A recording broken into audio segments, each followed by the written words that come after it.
For a few questions, and he's got to go to the airport for a trip to Michigan.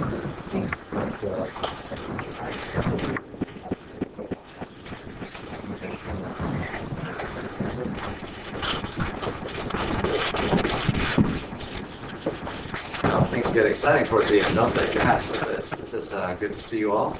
Good day today, and real thrilled here to be in Des Moines with snow on the ground. With that, Governor, whenever you talk about faith on the campaign trail, you always make it a point to bring non-religious people into the discussion. You say if people don't believe in a particular religion, at least they believe in something greater than themselves, their ethnicity. In your speech yesterday, that seemed to be noticeably missing. And you even seemed to take a dig at non-religious people. You said freedom requires religion. So I'm wondering why you didn't mention non-religious people in your speech yesterday, number one, and also what you mean by freedom requires religion. It was a speech on faith in America, first of all. And I'm paraphrasing something which has been said both by John Adams and by George Washington, which is that in their view, that for a nation like ours to be great and to thrive, that our Constitution was written for a people of faith, and religion is a very extraordinary element and necessary foundation for our nation. I believe that's the case. Governor, both in the mail and on the stump and even on television, you talk about how tough you are on immigration, and yet you allow the contractors to be at your house who clearly had illegal immigrants working for them. Do you see a paradox there?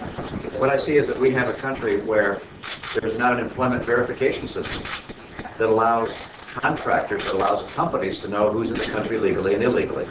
And I certainly have never proposed that homeowners have a responsibility when they hire a contractor or a company to then go out and inquire of the company's employees whether they happen to be legal or not. That's not the course of this country. It's actually, under our understanding, potentially even against the law. So it's not something that as a homeowner I'm able to do. That's not something which is available under our current system in this country. And that's why I proposed that instead we have an employment verification system to identify which aliens are here legally, which are not here legally. On that basis, companies that do the hiring would be able to make that assessment. But the individuals at my home were not my employees. They were hired by a company. The company made a mistaken judgment, and that's why I terminated the relationship with them. If I may follow up, sir, you're running as somebody who is the CEO who is really focused on issues like this, like judgment, not an average everyday citizen. So should people look to you as somebody who would have the judgment or perhaps take the extra mile to make sure that no illegal and what's the extra mile? Make sure, especially tell me how you do that in this country. So, for instance, let's say I go to a restaurant.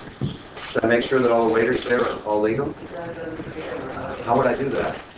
You knew that this company had. So you talked earlier about how you were going to call for sacrifice. You said that we needed to sacrifice. What are the specific sacrifices you're going to be calling on the American people to make this election? Work hard in school. Do our very best. Push for excellence. Insist in our businesses that we work hard, that we do our very best, that we invest in new technologies and innovation. And so if America's going to lead the world, we have to have the best education, the best schools. So with all due respect, those are the things you could expect of people in peacetime. What are you asking in this time of war? What's special about that? Do you think, sir, that you put to rest questions yesterday in your speech, especially among evangelical voters here in Iowa? That's not what the speech was about.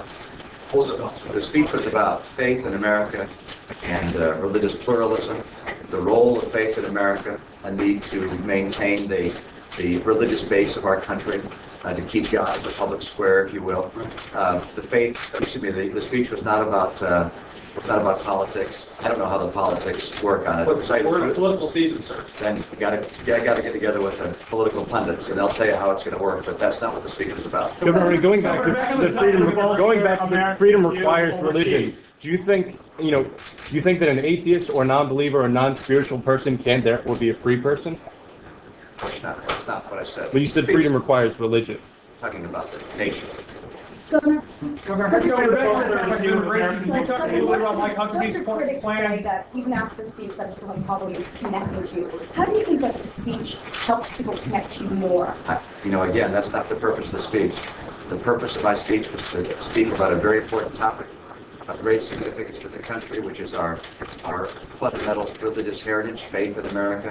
What we separate when we say we're not going to have the establishment of a religion, what our values are, what are the kinds of questions that I think are appropriate to ask a candidate of faith about their faith, the things that I pointed out. I don't think it's appropriate for someone to become the spokesman for his or her faith, because if they become president, they need to rely on the prayers of the people of all faiths. So I made my points in the speech, and I don't know what the implications are from a political standpoint, because that's not really what I was addressing.